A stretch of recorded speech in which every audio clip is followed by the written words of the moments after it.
নমস্কার, কলকাতা টিভি ডিজিটালে আপনাদের সকলকে স্বাগত। উল্টোডাঙ্গা থেকে এয়ারপোর্ট এই ভিআইপি রোডের দুধারে বেআইনি দখলদারি উচ্ছেদ করতে জনস্বার্থ মামলা কলকাতা হাইকোর্টে। মামলার প্রেক্ষিতে রাজ্যের অ্যাডভোকেট জেনারেল সুরজিৎ নাথ মিত্র তিনি জানান যে ইতিমধ্যে রাজ্য সরকারের পক্ষ থেকে উপযুক্ত ব্যবস্থা গ্রহণ করা হয়েছে। প্রায় 30টি বেআইনি দখলদার সম্পত্তিকে ইতিমধ্যে উচ্ছেদ করা হয়েছে। বাকি 20টিকে ইতিমধ্যে নোটিশ দেওয়া হয়েছে যাতে তারা ইতিমধ্যে তাদেরকে রিমুভ করা হয়। উপযুক্ত ব্যবস্থা গ্রহণ করেছে জেলা শাসক, এমনটাই কলকাতা হাইকোর্টে দাবি করলেন রাজ্যের অ্যাডভোকেট জেনারেল। যদিও আবেদনকারী আইনজীবীর তরফ থেকে দাবি করা হয় যে রাজ্যের এই রিপোর্টের কোনো অস্তিত্ব নেই, তার কারণ এই লেক টাউন থেকে শুরু করে কেষ্টপুর বিভিন্ন রাস্তার দুধারে বিভিন্ন জায়গায় বাংলাদেশিরা তারা বসতি করেছে, এমনকি সেখানে ব্যবসা বাণিজ্যের কাজ চলছে বেআইনিভাবে।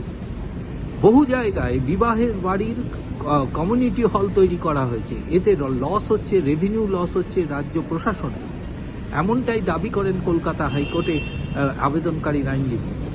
যদিও ভারপ্রাপ্ত প্রধান বিচারপতি তপব্রত চক্রবর্তী রাজ্যের উদ্দেশ্যে তিনি মন্তব্য করেছেন, অনেক সময় দেখা যায় যে উচ্ছেদের পর কিছুদিন পরে আবার পুনরায় ওখানে নির্মাণ চলছে। এই ধরনের ঘটনা ঘটলে আদালত কিন্তু তা বরদাস্ত করবে না। আদালতকে আশ্বস্ত করে রাজ্যের অ্যাডভোকেট জেনারেল বলেন যে আমি আদালতকে আশ্বস্ত করছি যে এই ধরনের কোনো ঘটনা ঘটবে না। এটা কোনো রাজনৈতিক আশ্বস্ত নয়।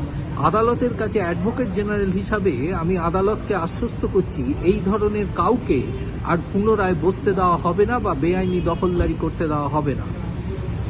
রাজ্যের পক্ষ থেকে যে রিপোর্ট জমা পড়েছে সেই রিপোর্টের প্রেক্ষিতে আবেদনকারীকে তাদের জবাবি হলফনামা জমা দেওয়ার নির্দেশ দিয়েছে কলকাতা হাইকোর্ট।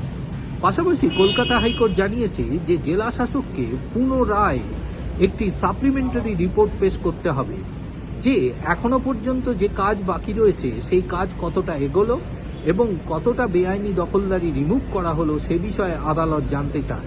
সেই সাপ্লিমেন্টারি রিপোর্টেরও জবাবি হলফনামা দেবে আবেদনকারী। মামলাটি পুনরায় 18ই আগস্ট শুনানির জন্য লিপিবদ্ধ থাকবে। সেদিন জেলা শাসককে আদালতে হাজির থাকতে হবে এবং এই বেআইনি দখলদারি উচ্ছেদ সম্পর্কে রাজ্য প্রশাসন পুনরায় কি পদক্ষেপ গ্রহণ করলো তা জানতে চান ভারপ্রাপ্ত প্রধান বিচারপতি তপব্রত চক্রবর্তী ডিভিশন বেঞ্চ।